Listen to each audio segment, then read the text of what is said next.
In the jungles and plains of Latin America, there is a feline of mythic resound. It's not the biggest, not the most intimidating, but its influence should never be undermined.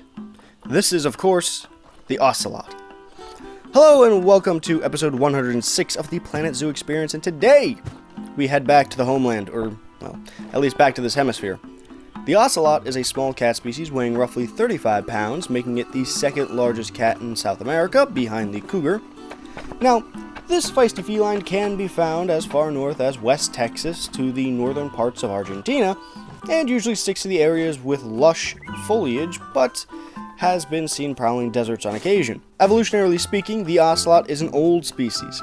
The genus Lepardus, no relation, evolved 8 million years ago in the Great Plains of North America.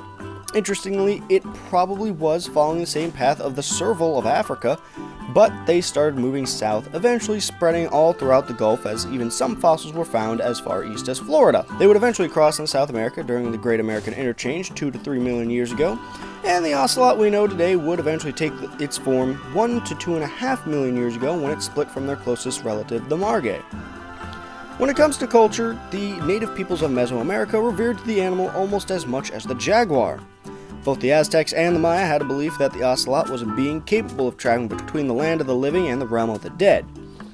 And before getting too much into their divine representation, some clarification needs to be done. Most sources claim the name ocelot comes from the Nahuatl word ocelotl. This is untrue. However, not entirely. You see, the term ocelot was used to refer to a spotted cat. The term ocelotl is the word for the jaguar, but the ocelot was called the Ocelot. This confusion had led to most people attributing the ocelot to the god Tezcatlipoca, divine of the dark, obsidian, and conflict. In reality, they probably had a closer connection to the god Tlaloc, divine of rain, lightning, and agriculture. Now, why do I feel this way? Firstly, both of these gods are stated to be symbolized by jaguars. Now, many animals can represent two different gods, as we've seen throughout time, but the jaguar is obviously associated with things like strength, combat, and war.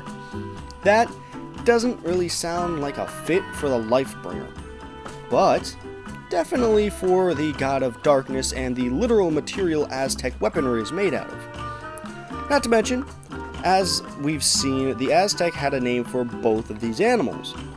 They knew that they were separate species and needed to be named as such.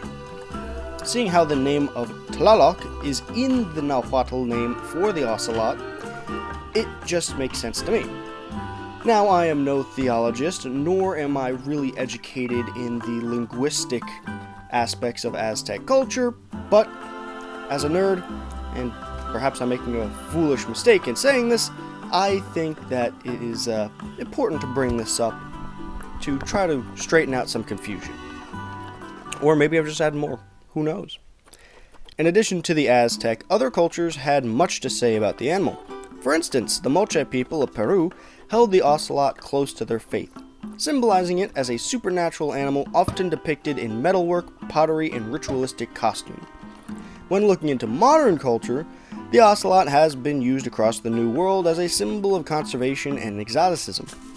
For a long time, the animal was treated like the serval and caracal as exotic pets. As a matter of fact, even Salvador Dali had a pet ocelot named Babu, which, if I'm reading this correctly, increased the price of a lithograph, these things, by, and I quote, making a nuisance on it,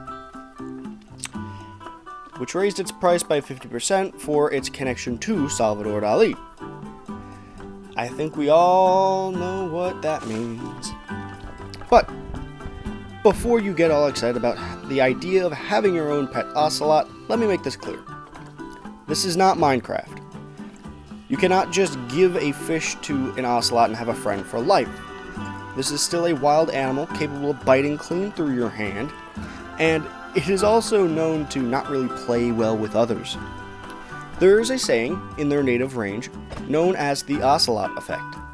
Essentially, if you see an ocelot, you probably won't be seeing any other small cat species because they will bully any competition smaller than itself until it pisses off. Though there does seem to be one friend they have, and I'll give you 3 guesses on what it might be. Guarantee you won't get it, so go ahead, put it in the comments, What do you think it might be? You got your answer? It's the possum. On many occasions, the ocelot has been seen traveling with possums. Now, we don't know exactly why, but it could be due to a couple of things. We do know possums are somewhat resistant to snake venom, which would kind of put them in the role of a tank while the ocelot would come in and work on DPS.